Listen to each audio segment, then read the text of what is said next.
Hey YouTube, it's Linda from Living in Lolaland. Just wanted to say I'm on the loser's bench.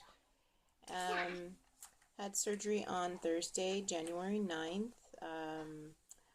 Had a different surgeon from the two I spoke with. My surgeon's name was Alfred Jansson. He was very handsome, so it was kind of nice. Anyway, surgery went well. Recovery went well. I have minimal pain. Just the little gas discomfort, which, walking and moving around kind of alleviates. I'm drinking okay. Here in Sweden, we do it. My little one here, she's there talking. But here in Sweden, they do it a little different. You have the first day of just water. The second day is of full liquids, which I did in the hospital. I had some soup and it's called milk, which is like a kind of yogurt consistency, plain.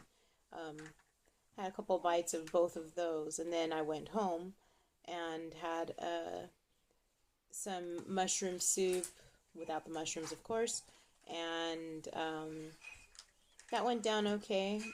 And then just drank my water. I was able to get about 500 milliliters in, which is half a liter, which isn't that much, but not too bad. I was able to get that in, maybe almost a whole liter in the whole day. Today is day 3, day 1 at home, because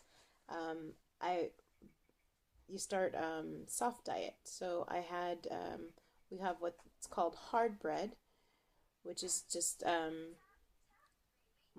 it's like a cracker kind of, but it's considered a soft food since you can chew it up and it pretty much turns to powder. And I had cottage cheese, a couple bites of cottage cheese, and then for lunch, I'm behind because I took a really long nap. For lunch, I had a piece of hard bread with cream cheese on it.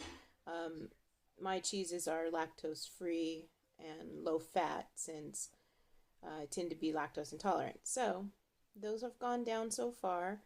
I'm learning my pouch is full signal, which I just feel like across my whole lower diaphragm area, it just feels like it just bloats up. And then if I take another bite, I get I call it a hiccup, which is a hiccup and a burp. So that's my full signal. I feel fine, just a little discomfort from gas. I feel like I'm a little stopped up down below, a little constipated, so I'm hoping that feeling will pass. I don't know if that's just the bowel waking up from the sedative of surgery or what. So if it continues, I guess maybe I'll have to look into other measures of relieving that pressure. The hospital stay was actually quite pleasant. Everyone was really nice. I was really surprised. I had to share my room, which was okay. My insomnia kicked in big time at 2 in the morning. I fell asleep at like 11, and I was like dead asleep. And then, boom, 2 o'clock, I was wide awake. Had to go to the restroom, and then from there, I just couldn't sleep. So I just wandered the hallways like a zombie. But did okay.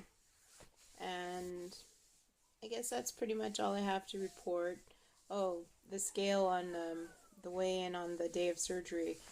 I hadn't made it for my pre-op appointment to my goal weight, but I still didn't make my goal weight. I was 107.9, which I had to be 107.5. But I'm going to give myself I made it because I had clothes on when they weighed me, and normally I don't have much on when I weigh myself at home. So anyway, it doesn't matter now. I'm on the other side and on the loser's bench. I look forward to getting all healed up so I can start exercising and working out. Oh, another good thing I almost forgot. I got a year's membership to the local pool. It's like a pool and gym. So there's a gym, and then they have a bunch of different swimming pools and sizes, sauna and such, and spinning classes, water spinning classes, water aerobics, and along with regular classes. It's not the YMCA, but it's similar.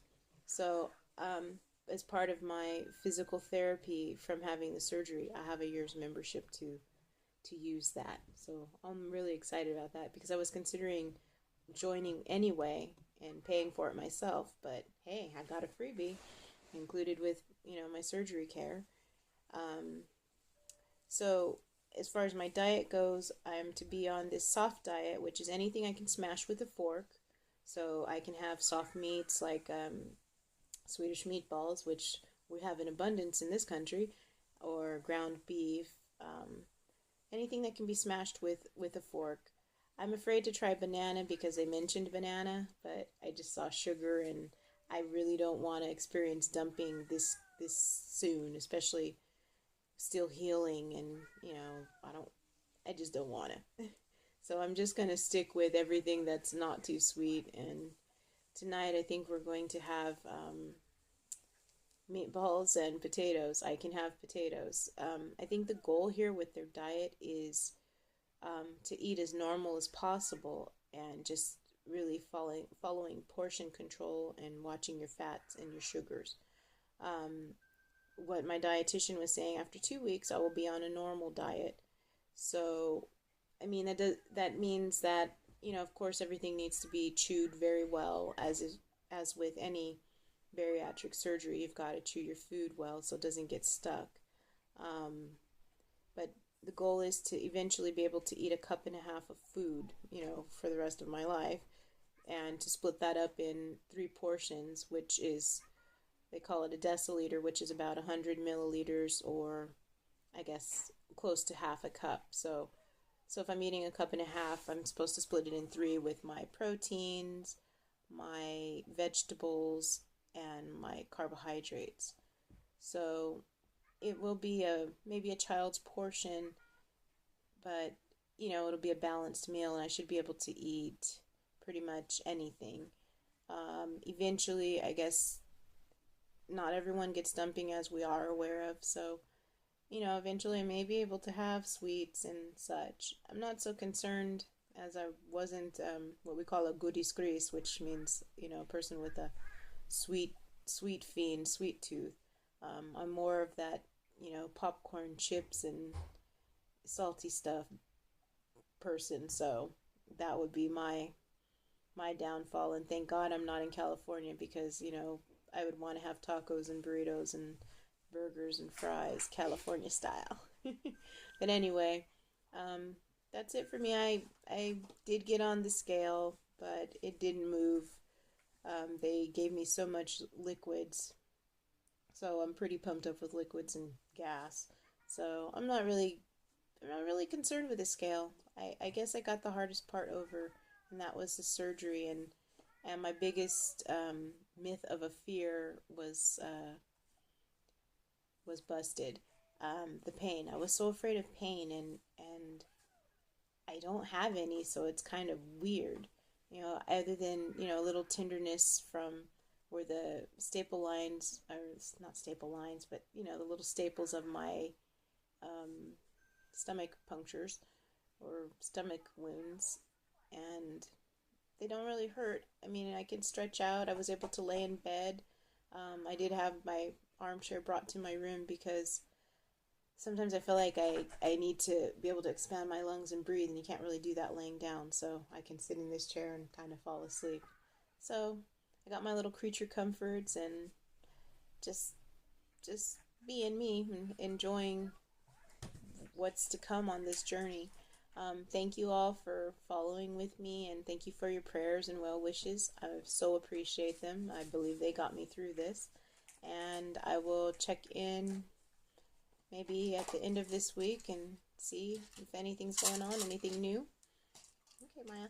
And that's it for me. Thank you all, and have a good day. Bye.